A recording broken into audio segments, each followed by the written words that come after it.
What's up, guys? My name is Michael and welcome to my YouTube channel. Today we're going to talk about streams. So basically, until now we have been only using cout to write to the screen and cin from the keyboard, but now we're going to understand how they work. So today we're going to learn what streams are, how they are used, how to manage data, input and output using streams, how to write to files, and read to files from using streams. So basically, C++ doesn't really define how to read data to a file and how data is written and read into a program. They use the IO stream library, right, which basically helps you for input and output. The advantage of having the input output kept away from the language is that they could make it more platform independent, make it handled in libraries. So then you could compile it on one machine and you could use it on another one, and then you could take the code created using a C++ compiler and recompile it and run on Linux, and the compiler manufacturer gives the right library and everything works. At least that's the idea or theory how it works. Basically, the streams are less important in C++ now today because we have so many GUI interfaces that allows you to read it input from the keyboard or anything else. Okay, so because C++ streams are part of the C++ standard, they are discussed today, but in addition, you should learn how streams work and understand input and output, and you should be able to quickly learn your OS or vendor GUI library as well. So encapsulation of data flow. So text and input data can be accomplished using the IO stream classes. The IO stream classes view the flow of data as being a stream of data, one byte to another. And if the destination of the stream is a file or console, the source of the data will be flowing is usually some part of your program. If the input is reversed, the data can come from the keyboard or a disk file and be poured into your data variables. One principal goal of streams is to encapsulate the problems of getting the data to and read from the disk or the console screen. So after a stream is created, your program works with the stream and the stream takes care of the details. So understand buffering. Writing to the disk is very expensive. It takes a long time to write data to the disk or to read data from the disk, and the execution of the program can be blocked by disk writes and reads. To solve this problem, streams provide buffering. When buffering is used, data is written into the stream, but it is not written back out to the disk immediately. Instead, the stream's buffer fills and fills, and when it is filled, it writes the disk all at once. Okay. So although data is technically a plural noun, we treat it as singular. Okay. So picture water flowing into a tank and then is filling and filling, but no water coming out from the bottom, like this. It's filling the buffer. Then when the water reaches the top, the valve opens and all the water flows out in a rush, like that. So after the buffer is empty, the bottom valve closes and the top valve opens, and more water flows into the buffer tank, like that. So basically, what C++ does is it fills the stream, you're the buffer with all your data, and then it does that afterwards. Then after it fills with the buffer, data is written into the stream, and inside the stream, the data is after it's full, after the buffer is full, it writes to the disk all at once. So that's what it does. So every once in a while, you need to get water out of the tank even before it is full. This is called flushing the buffer. You should be aware that one of the risks of using buffering is the possibility that the program will crash while data is still in the buffer. If this occurs, you will lose the data. So sometimes you want to flush the buffer and get the data out of the tank before it's full, but that could sometimes it might crash it. Streams and buffer. As you might expect, C++ takes an object-oriented view toward implementing streams and buffers.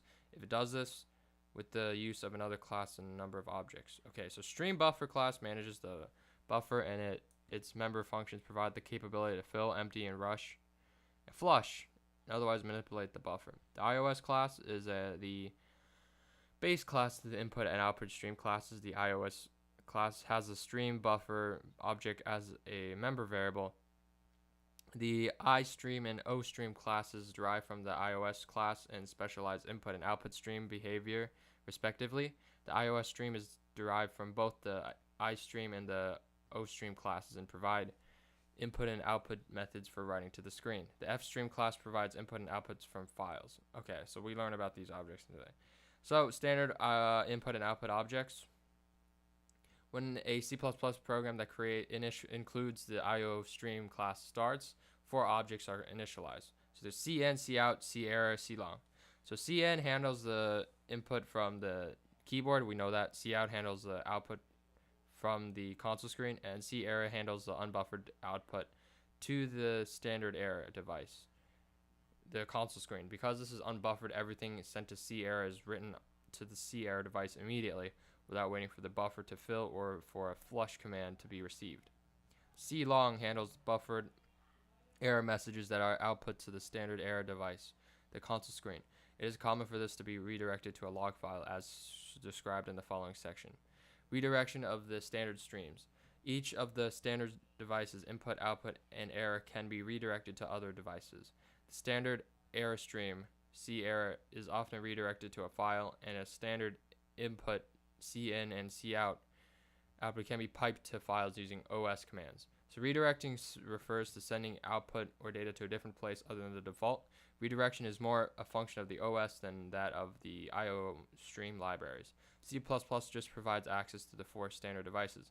It is up to the user to redirect the device to whatever alternatives are needed. The redirection operator for DOS, the Windows command prompt, and Unix are left and right. Unix provides more advanced redirection capabilities than DOS and the standard Windows command prompt. However, the general idea is the same. Take the output intended for the console, write it to a file, or pipe it to another program. Alternatively, the input for a program can be extracted from the file rather than the keyboard. So basically, piping is just redirecting input from one thing to another thing. That's what it is, instead of doing the standard piping. The global object cin is responsible for input and is made available to your program. When you include IO stream, in previous examples, you use the overloaded syntax extraction operator, right, greater, to put your data into your program's variables. How does this work? The syntax, as you might remember, is as follows. Int some variable, cout enter a variable, cin some variable. So the global object cout is discussed later today. For now, focus on the third line. Cin some variable. What can you guess about cin? Clearly, it must be a global object because you didn't define it in your own code. You know from previous operator experience that cin has overloaded the extraction operator, greater, and that the effect is to write whatever data cin has in its buffer into your local variable, some variable. What might not be immediately obvious is that cin has overloaded the extraction operator for a variety of parameters, including int, reference, short reference, long reference, double reference, float reference, char pointer. When you write cin to some variable, the type of some variable is assessed. In the preceding example, some variable is an integer, so the following function is called: iStream operator integer reference. Okay. Note that because the parameter is passed by reference, the extraction operator is often able to act on the original variable. Okay. So they're basically saying they get function calls, right? Not function calls. They use this operator that basically checks if it's some variable. If it's an integer reference, short reference, long reference. So it has all these other things. It's like an overloaded extraction operator. So that's why you're able to cin for many things. Okay. Yeah, cin in my integer, cin long, cin double, cin float, cin unsigned. Okay, so here in this example, they have five different types of variables: int, long, double, float, unsigned, int. And it's like my int, my long, my double. They print out the integer, print out int, and they read in an integer, print out long, read in integer. So they read in all these different values, and then using cin, then they print out all these different values. So on lines, the variables of the various types are declared. The user is prompted to enter values for these variables, and the results are printed using cout. The cout reflects that the variables were put into the right kinds of variables, and the program works as you expect. Inputting strings. Cin can also handle the char pointer argument, thus you can create a character buffer and use cin with it. For example, you could write the following. Okay, you could do character your name array that has 50 characters. You could print out enter your name, and then you cin your name, and it would actually read in all the things into your name. Oh, okay.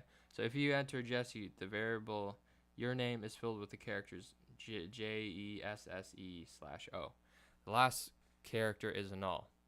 Cn automatically ends the string with a null character, and you must have enough room in the buffer to allow for the entire string plus the null. The null signals the end of the string to the Cn object. String problems. After all of this success with Cn, you might be surprised when you try to enter a full name into the string. Cn has trouble getting the full name because it believes that any white space is a separator. When it sees a separator in a new file, it assumes the input has completed, and in the case of strings, it adds a null character to then and there. So if you use Cn and you only use like character arrays or character pointers like what they did here, once they see an enter or a space or whatever, it basically ends the string and it stops reading. So here they have Jesse. They read in the name Jesse and they print it out Jesse. But when they type in two names like Jesse space Liberty, they only read it up to the Jesse part. So the character array your name is created to use a hold of input, and then the name is stored as a thing. On line 10, the user is again prompted this time for a full name. Cn reads the input, and then when it sees a space between the names, it puts a null character after the first word and terminates the input. This isn't what we want. So instead, let's see.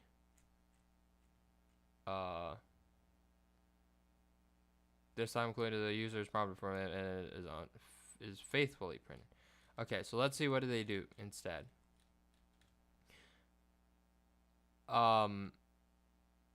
Actually, this is the exact same thing as a front. Yeah.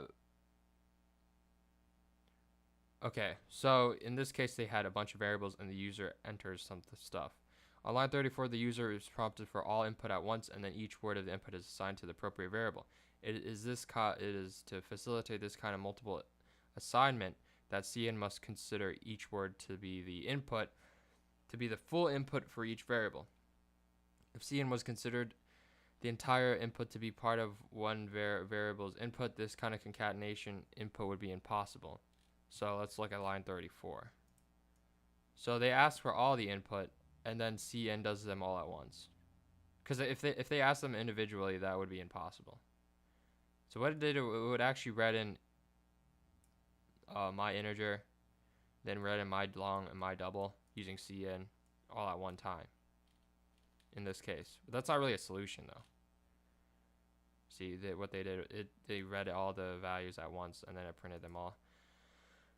The last object requested was an unsigned integer when the user entered -2. Because Cn believes it is writing into an unsigned integer, the bit pattern of -2 was evaluated as an unsigned integer and then written out by cout. The value 428 was displayed, and this unsigned variable has the exact bit pattern of the signed variable -2. So they actually use the -2 to minus as a bit pattern, and the value was printed out. Wow, okay, so if you ask for an unsigned int and you give the minus, that's the wrong thing. It thinks that the minus sign is they take the minus character and make it into like the integer equivalent using ASCII characters, and then that gave that random value. So don't do that. Don't put minuses when you need when they're asking for an unsigned integer or unsigned value. So later today, you will see how to enter an entire string into the buffer, including multiple words. For now, this question arises: how does the extraction operator manage this kind of concatenation? So okay, so we still don't know how to fix this. How to have multiple strings, like how to input like strings like for spaces, like have like Joe space last name or something to read as in one space, because they didn't tell us how yet for strings. Cn return value. The return value of Cn is a reference to an iStream object. Because Cn itself is an iStream object, the return value of one of the extraction operation can be the input to the next extraction operation. So they have 3 integers, enter in 3 values, and then they do it all at one time. When you write Cn variable 1, variable 2, variable 3, the first extraction is evaluated. Cn variable 1, the return value from this is another iStream object, and that the iStream extraction operator gets a value variable 2. It is as if you written this. Cn variable 1, then he does cin variable 2, and then he does cin variable 3.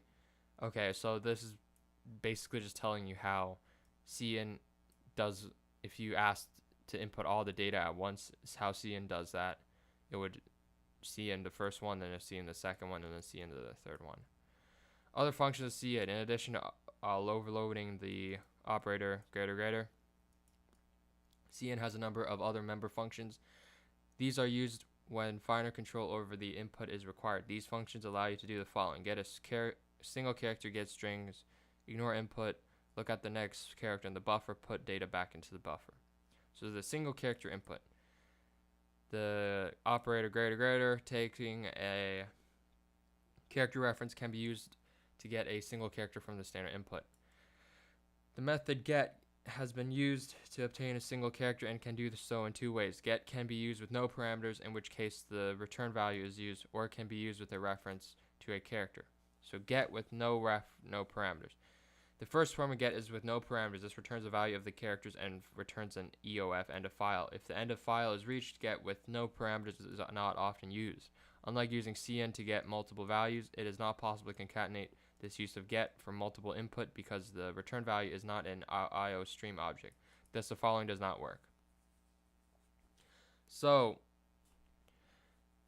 get returns the value of the character found and returns if it's the end of the file. If the end of the file is reached, get with no parameters is not often used. Okay, so you can't do this. cin.get greater my variable greater thing. The reason is because the return value of cin.get is actually an integer and not an IO stream object, so you can't do this. Common use of get with no parameters is here.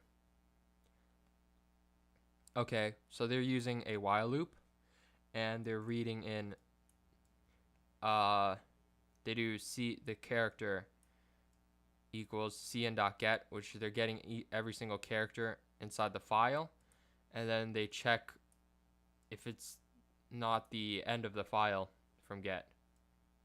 If ch is not for the end of the file, then it keeps continuing. So it's going to keep going and printing out a character over and over again until it reaches the end of the file. This is a kind of strange syntax, but that's what it does. It says the character ch is now equal to cin.get, and cin.get returns the character in the file, and it a single character, and then it also returns if the end of the file is reached. So that's what it does, and it keeps on printing out a character. So if you do hello and you keep printing it out, it would actually print out every single character hello. So if you read hello, it would read through everything file, and then in order to close it, they use Control-Z, because that just on Linux it basically ends the program. So that's why it says done. Local variable is ch is used. The while loop assigns the input received from cin.get to ch, and if it is not the end of file, the string is printed out. Okay, this output is buffered until the end of the line is read. However, when end of the file is encountered by pressing Control-Z on a DOS machine or a Control-D on a Unix machine, the loop exits. Note that every implementation of iStream supports this version of get, although it is now part of the ANSI or ISO standard. So using get with a character reference. When a character variable is passed as input to get, that character variable is filled with the next character in the input stream. The return value is an IO stream object, and so this form of get can be concatenated. Okay, so you could do,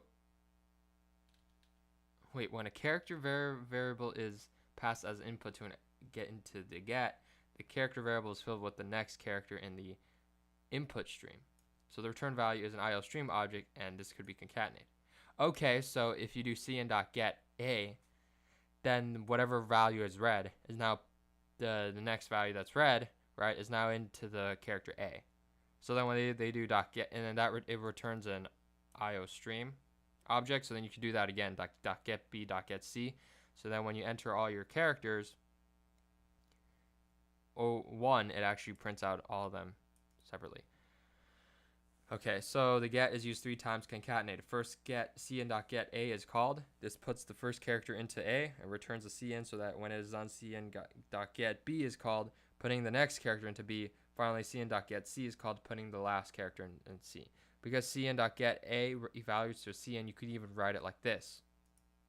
Okay, so you could do cn.get a, and then this returns a cn, and then you could do greater b, which is the same thing as cn.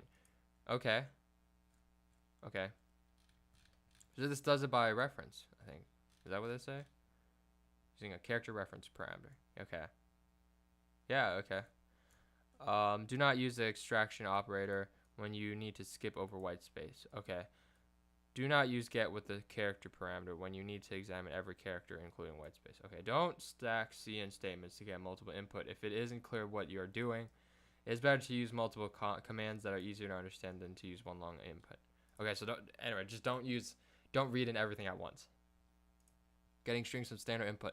The extraction operator can be used to fill in a character array, as can the third version of the member function get and the member function getline. Okay, so get, this form of get takes 3 parameters: p array, stream size, terminating character. Okay, so the first parameter, p or character array, is a pointer to a character array. The second parameter, stream size, is the maximum number of characters to read plus 1, and the third parameter, term char, is the termination character. Okay, so if you enter 20 as the second parameter, it would read 19 characters, then terminates the string, which stores it into the first parameter. The third parameter, the termination string, defaults to the new line /n. If a termination string is reached before the maximum number of characters is read, the null is written and the termination character is left in the buffer. Okay. So basically, this is just another way of reading in. So you know how currently we're only reading in strings through character arrays, right? So the first parameter is the pointer to the character array. So if you want to do that, you just put your reference and then your character array, I guess. Second one is how many characters you want to read, plus the minus the null terminating character. So if you put 20, it actually reads 19 and adds a null terminating character. And the last one is the terminating character. So it's like, where do you want it to stop? The terminating character is basically just what character do you want it to do to stop, basically. So normally the terminating character defaults to new line. So whenever it sees a new line, it stops. But you could change that. So you could say like, oh, okay, when I want to see the character A, then I want to stop reading an input. Okay. So here they do that with they have two character arrays, which are string 1 and string 2, which is size 256. No, this is considering the null terminating character as well. So they're actually reading 255 characters plus a null terminating. Anyway, so they enter in string 1, and then they cn.get string 1 256. So that reads in 256 characters into the string 1 character array, and the character termination is the null the / new line, because it defaults to new line. Okay, and then they print out string C1. Then they do this. Then they do cin normally, and they print out string C2. So now let's see what this does. So now when they do enter string 1, now is the time with spaces, right? It actually does read in everything, because before the termination character was for cin, like here in this example for string 2, right? Their termination character is a space. Whenever they see a space, they stop. That's why string 2 for like regular string cin, right? When they do cin string 2, their thing, when they read it and print it out, they stop at the space, which is the termination character, right? So then they only print out 4 because it reads up to 4, and then once it sees the space, it stops reading. But now, because we're using cn.get string 1 and then the number of characters we're reading, the termination character is the default, which is the new line. So it reads up to until the new line character, and that's when you hit enter, and that returns a new line, and then that's why it reads in all the character values. Because it's not reading up to a space anymore. It's reading up until you see a new line, which is when you enter a space. So yeah, there's no third. Okay, so I basically just explained this whole thing. There's another thing called getline. There's another way to read in strings. So this is basically the solution to reading in strings that have spaces. So here they have string 1, string 2, string 3. This time they do cn.getline, and they do the same thing that was up before. 256. What is the difference actually? Cn getline 256, cn string 2. Okay, so if they do 1, 2, 3 for string 1, it actually reads 1, 2, 3. For cn for string 2, you do 4, 5, 6. It only does 4. Yeah, because it goes up to the space. And for string 3, what do they enter? Enter string 3. Ooh. When they do cn.getline, enter string 3, they enter string 3, it does some weird exits, weird input. String 3, 5, 6. So this is an example of careful examination. Some surprises exist, like the character array this time. So the user is prompted to enter a string, and then that string is read by using getline. Okay, so like get and getline takes a buffer and a maximum number of characters. Unlike get, however, the terminating new line is read and thrown away. So with get, the terminating new line is not thrown away; it is left in the input buffer. Okay, so before, when you use get here, it actually terminates it by using the get is still in the input buffer, right? When you use just get, the new line is still in the input buffer. But with getline, let me see. So the terminated character is read and it is not thrown away. The terminated character is left in the input buffer. On line 15, it enters in the string, and this time it does the extraction operator used, and then in the sample output you see that the user enters 4, 5, and 6. However, only the 4 is put into string 2. The string for the third prompt, enter string 3, is then displayed, and getline is called again. Because 5 and 6 is still in the input buffer, it is immediately read up to the new line, and getline terminates, and the string in string 3 is printed in line 21. Oh, okay. So that makes sense. Basically, when you do put C in string 2, right, and they had spaces in string 2, it reads up to this. So the regular C in reads up to the space, right? Then everything else gets stored into the buffer. Like 5, 6 gets stored into the buffer. So when they try to use cn.getline, they're reading up to the null terminating the new line character, right? Using cn.getline. At least that's what I think it is doing. But it didn't. What it does is all right, let me see. Yeah, the string for the third prompt enter string is then displayed and getline is called again. Because 5 and 6 is still in the buffer, it reads up to the new line, and then getline terminates, and the string in string 3 is printed. So 5 and 6 is printed out. That's the reason why. So 5 and 6 was stored in the buffer after getline. No, not after getline. After cin.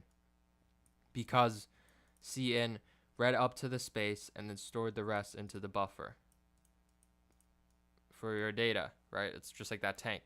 Stored 5 and 6 into that tank, and then when you do getline again, you're reading in from the buffer up to the new line, and that's why I displayed 5 and 6. Very strange. The user has no chance to enter a third character because the input buffer contained data that fulfilled the request this prompt was making. The call to cin did not use anything that was in the input buffer. The extraction operator reads up to the first white space and then puts the word into the character array. Okay, let's just see this note. When the function is overloaded in one version, it takes no parameter. In the second version, it takes a single character reference and returns the if stream object by reference. And the third,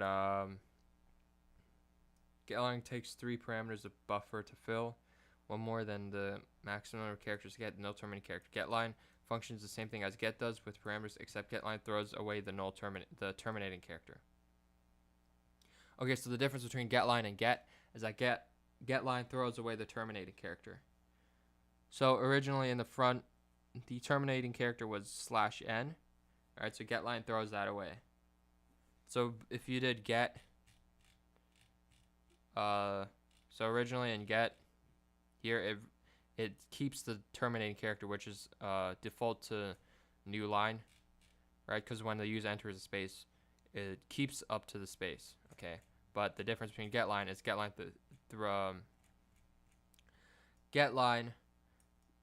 throws away the terminating character, so it doesn't read in the new line keyword when you hit enter. That's what it does.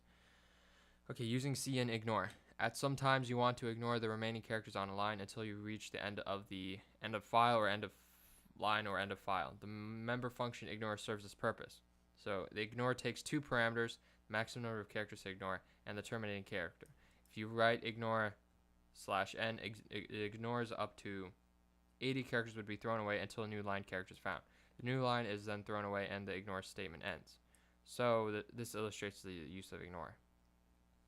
So here they had 2 character arrays, and then they printed out enter string 1, and then they get the values using cin.get, read up to 255 characters, and store that string, which is the array of characters, into string 1, right, up to the default, which is the the default character, which is /n, which is a new line, right? So it reads up to the new line, right? Then it prints out string 1. So yeah, so it prints out string 1, and then once upon a time, and then after that prints out string 2, and this time they use getline. Okay, so then this one doesn't store in the it doesn't store the new line character. Okay, so then when they do string 2, they print out string 2. Where is string 2? Okay, so enter string 2, prints out string 2. Oh no, not prints out string 2. So they enter string 2, and then now they're, yeah, okay, and then it does see out string 2, then a new line. So then when they do cin dot, where's enter string 2? Okay, enter string 2, it just prints out string 2 and then has another space for an enter. Now they, yeah, okay, then they print out cout with a new line, and now try again, enter, and then now they print out string 1, and they use get again, then they print out, this time they're going to ignore the new line character. So when they enter string 2, use getline, it should not go to the next line again. Okay, so on line 6 and 7, the 2 arrays are created. On line 9, the user is prompted for input and types once upon a time. Okay, so here they printed out enter string 1, and then the user, they do cin.get string 1 255, and then the user types in once upon a time, right, followed by an enter key. On line 10, get is used to read up to the new line, which is the enter key, right? And then because the new line was left in the buffer by the call to get, the line terminates immediately. Wait, what? Whoops. Oh, okay, my bad. Okay, so on line 10, get uses to read the string. Get fills string 1 and terminates on the new line, but leaves the new line character in the input buffer. Okay, so get fills the string 1 and terminates on the new line, but leaves the new line character in the input buffer. Okay. On line 13, when the user is prompted again, but with getline, it reads the input up to the new line. Because the new line was left in the input buffer by get, Line 14 terminates character. Terminates or immediately before the user can enter any input. So here on line 14, when they try to use getline for cn whatever, it terminates immediately. String 2. Because the get read up to the new line character and stored the new line character into the buffer. Okay. And then the get line reads everything up to the new line character, right? And then because it reads up to the new line character and there's a new line character in the buffer, it just stops immediately. It reads up to the new line, so the user can't type in anything. Okay. Because the new line was left in the buffer by get before user. Okay, so on line 19, the user is prompted again and puts in the first line of input. This time, however, the ignore is used to empty the input stream by eating the new line character. So thus, when the get line call on line 26 is reached, the input buffer is empty, and the user can input the next line of the story. Okay, so basically, they use cn.ignore because the new line character is in the buffer. They use cn.ignore this time to empty the input stream by eating the new line character. So the new line character is still in the input stream, in the buffer, right? But when they do cn.ignore 255 new line, it basically takes that away from the buffer. It eats it up. So then now when they use getline again, the new line character is not in the buffer, and they're able to read up to all of string 2. Okay. So before without this ignore, they left the new character, the end line, the new line character, right? The get left the new line character into the buffer, and that caused a problem above here. But this time it doesn't cause a problem because they eat up the new line character in the buffer. Okay. So originally get reads up all the characters, right, and then stores a new line character into the buffer. It reads up all the characters up to the new line, so when you hit enter, it reads up all of string 1 once upon a time. Once upon a time, then the new line character, and they store that into the buffer. But now, because we did cn.ignore new line character, that ate away the new line character in the buffer, so then this works. So on line 19, the user is prompted again and puts in the same. This time it eats up the new line, and then when the get line is called, the input buffer is empty, and then the user can input the next line of the story. So peeking at and returning characters, peek and putback. The input object cn has 2 additional methods that can come in handy. Peek, which looks at but does not extract the next character, and putback, which inserts the character into the input stream. This illustrates how it's used. Okay, so they're using peek and putback. So peek is basically, it looks at but doesn't extract the next character. Putback inserts the character into the input stream. So here they have a character, and they print out enter a phrase, right? And then they do while cn.get ch is not equal to 0, which is like it's going to keep reading until the character is not 0. They're going to check if it's an exclamation point, and then if it is, they do cn.putback the $sign character. They're going to put that into the stream. So the putback inserts the character into the input stream. Otherwise, they print out the character. Okay, then they do a while loop, while cn.peek. So this just looks at the first character at the. It looks at the next character, but doesn't extract.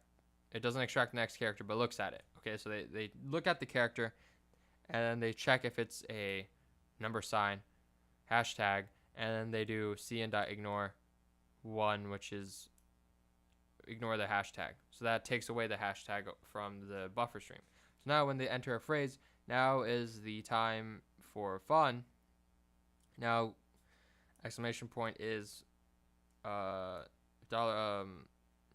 $sign. The exclamation point time for fun. It basically took away the exclamation mark and replaced it, put it back with the $sign. Okay. then yeah, that's pretty much it. Then if it's if it's this, if it's a number sign, they they checked every time if it's a number sign, they just ignore the number sign. Okay, so the declare the user's purpose is to turn any exclamation mark into a dollar sign and remove any pound symbols. So the loop loops on until it gets characters other than the end of the file. Remember that cn.get returns 0 at the end of the file. If the current character is an exclamation point, it is thrown away and the dollar sign symbol is put back into the input buffer. This dollar sign symbol is then read into the next line through the loop. If the current item is not an exclamation point, it is printed on line 13. So on line 14, the next character is peeked at. When the pound symbols are found, they are removed using the ignore method. This is not the most efficient way to do this, and it won't find a pound symbol if there is the first character, but it does illustrate how these methods work. Outputting with cout. You have used cout long enough with the overload operator, insertion operator, write strings, integers, and other numeric data to the screen. But it is also possible to format the data, aligning columns and writing numeric data in decimal and hexadecimal. This section shows you how. Okay, so you could also format the data with columns and stuff like that. Okay, so you already seen that endline writes a new line character and then flushes the output buffer. Endline calls a cout method flush, which flushes all the data it is buffering. You can also call flush method directly, either by calling the flush member method or by writing the following flush. So just like last time, remember we saw the cn.ignore that took away some of the pound symbol from the buffer. If you do cout.flush, it flushes all the data out. Okay, and endline writes a new line and also flushes the output buffer. Okay, so that's what it does.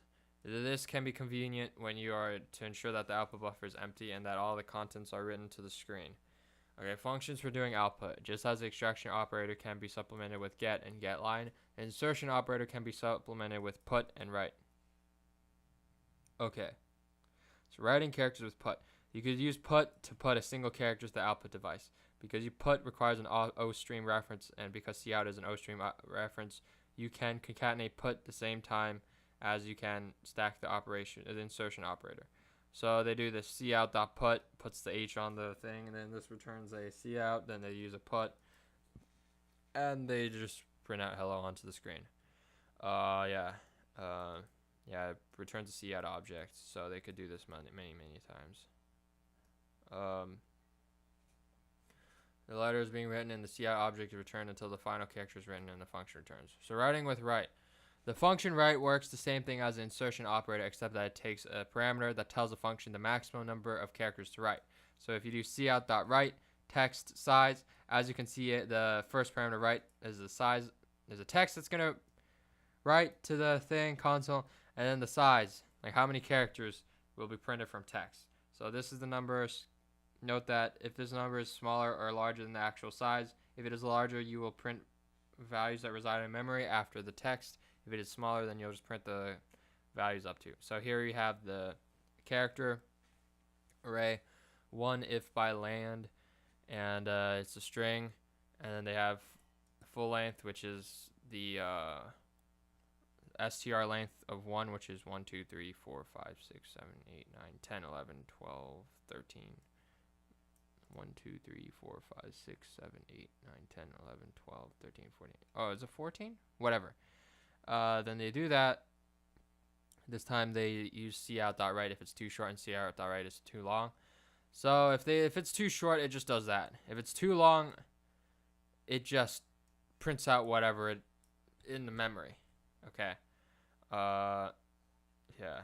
Manipulating flags and formatting instructions. The output stream maintains a number of state flags determining which base, decimal, or hexadecimal to use, how widely to make the fields, and what character to use to fill in the fields.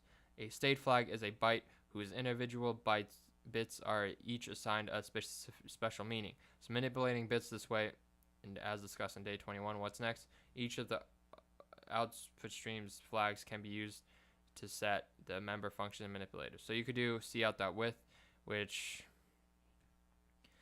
puts enough space to print the character output string in the buffer, and you can change this by using cout.width. Okay, so if you do cout.width as a member function, it can be invoked with the cout object. It only changes the width of the very next output field and then immediately returns to default.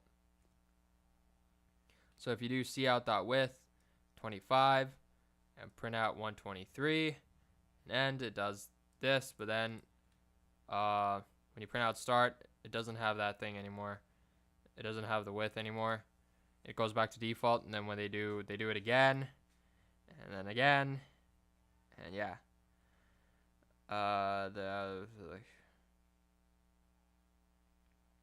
The final output reflects that setting a width that is smaller than the output is the same thing as displaying a width that is just large enough. Okay, a width that is too small will not truncate what is being displayed. Okay, so if you have a small width, it just shows that it's just gonna show it's just gonna display the number, whatever you're doing. It's not gonna truncate it.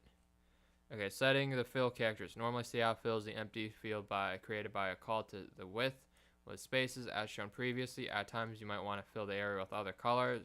Characters, such as asterisks. You could do fill and pass in the parameter of the character you want to use as fill. Wow, okay. So, yeah, you could do fill, do width. This sets the width to 25, and they do fill to fill up everything up to the thing. Okay.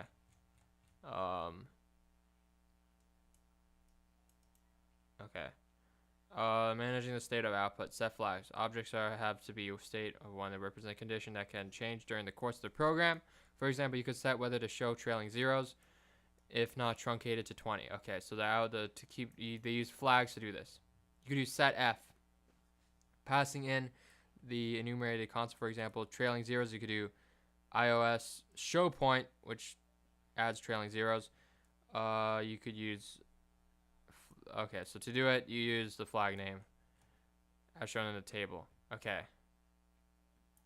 Okay, so show point displays the trailing zeros. Show position turns on the plus sign before positive numbers. So these are just basically just to help you with your printing out the output, make a format really good. So they did that. This is show base. It just basically shows the base if it's hexadecimal or not. Yeah. Set width. Can you set a width to 10? All right, streams. How much more is with this? Okay, so now we're gonna talk about streams versus the printf function. So most C++ also provide input and output libraries like standard printf. This is from C. Although printf is used in some ways it is easier to use than cout, but it is less desirable. Okay, so printf does not provide type safety, so it is easily averted to tell the display a number of integers if it were a character and vice versa. Printf does not support classes, so it is not possible to tell your class the data, and you must feed in the input but one by one. Because this is a lot of legacy using printf, this briefly shows how printf is used. Okay, so if you want to do printf, you literally have to state what specifier you're using. Okay, so you literally have to state, okay, if you want to do printf, %s says, okay, I'm going to print out a string. So you have quotation marks, %s, I'm printing out a string, quotation marks, and this is the string it prints out. Okay, and then, yeah, it also works for character pointers. If you want to print out a integer, you have to do printf and then pass in, it's like 2 default values, and then do %d, and this tells them to print out an integer, and then it prints out a enter key at the end, a new line. Yeah, and then they have 2 phrases. So if you want to print out all of them, you have to do %s, %d, which prints out all these values, phrase 2, phrase 3. So %s prints out, it says, I'm going to print out a string, and then phrase 2 is the string that you're corresponding to. This one is corresponding to this. And then %d is what's corresponding to y. I'm going to print out y. %d, I'm printing out an integer. This corresponds to z. And the same thing here. Same thing. You could do %5. Okay, you could add like, this is just like shows like how many characters you're gonna print out. Basically just formats it for you to add spaces. Like I'm gonna print out 5. So yeah, that just prints out 5 spaces. Yeah. Those are all the things you could do. File input and output. So you could also read disk from data from the keyboard or console or hard disk. You could use offstream. So offstream is a object used to read from or write to files are called offstream objects. They're derived from the offstream object you're using so far. So to write to a file, you must create an offstream object and then associate the object with a particular file on your disk. To use offstream objects, you must be certain to include fstream in your program. Okay, so condition states offstream maintains flags that are support the state of the input output. You can check if these flags using Boolean functions. Is it the end of the file? Is it bad? Did it fail? Is it good? OF returns end of the file. Bad returns true if you attempt to an invalid operation. Fail returns true if there's something bad occurred or the operation failed. Finally, good returns true if any of these things are false. Okay, so opening file for input and output. To use a file, you must first open it. To open a file with offstream, declare the instance of the object and pass in the file name. Okay, so this opens the file. myfile.cpp. And it's an offstream object called fout. Okay, so if you want to, this attempts to open the file for output. Opening this file for input works the same way. You do if stream, input fstream, if stream, whatever, fin, and then myfile.cpp. Note that fin, fout, and fn are names you must define. Here, fout has been used to reflect its similarity to cout, and fn has been used to reflect its similarity on cin. Okay. You have to close file stream functions. Every time an object is created, you open it for input and writing it, or both. You have to close the file after you finish reading and writing. This shows that the file won't be corrupted and that the disk will be flushed. The data you've written is flushed to the disk. So after the stream object is associated with files, they can be used the same way as any other stream objects. So yeah, buffer, cout, file name, cin. We're going to open the file to write. Print out to print out. Okay, this is gonna write directly to the file. Fout prints this line directly to the file. Cout, enter text for the file. Eats up the new line from the enter space. cin, okay. Get the user's input. Okay, print it, the new line to a file. Oh, print the, wait, what? Oh yeah, get the user's input, print it to the file, close it. Create an reading for reading, print fstream for reading, and then yeah, print out, here's the contents of the file. File fn.get ch prints it out. Prints out the end of the file contents and then prints close. Yeah. You could change the default behavior to fstream on open. The default behavior opening files to create the file, but it doesn't yet exist to truncate the file, if it does exist. If you don't want this default behavior, you can provide a second argument to your constructor of your offstream object. Okay, so you could do append, which adds the thing values to the next line instead of truncating them. 8 places you at the end of the file. Truncate causes existing file to be truncated. Default. No create, file does not create. Oh, does not exist. Open fails. Okay. Okay, so yeah, read in file name. Okay. Open the for reading. If it's already exists, print out the contents and then print everything of the contents. Close the file name. Open it for appending mode, so that they make this append. Then while it's not the end of the file, they're okay. While fout fails, this is if it fails. unable to open it for pending returns. This is if it's not F out. That means it fails. Enter text for file. Ignore the null terminate, not null terminate. New line character. Get the line. Print out the buffer. Close it. Open it again. If it doesn't open, return 1. Here's the contents of the file. Prints out everything. Okay. Yeah. What else is there?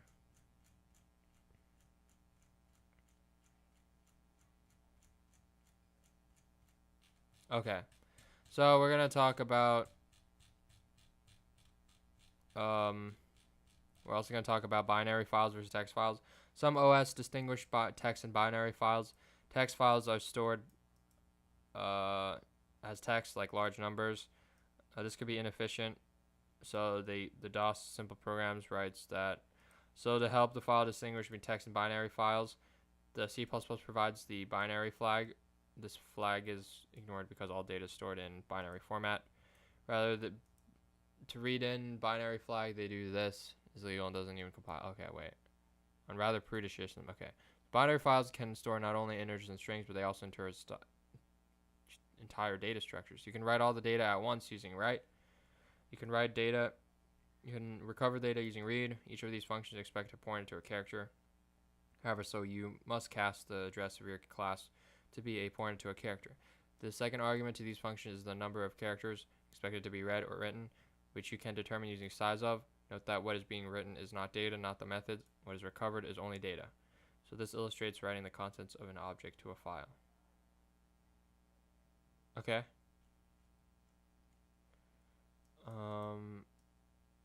Write fn.read. How do you know if it's a binary file though? Oh, okay. It's the same thing.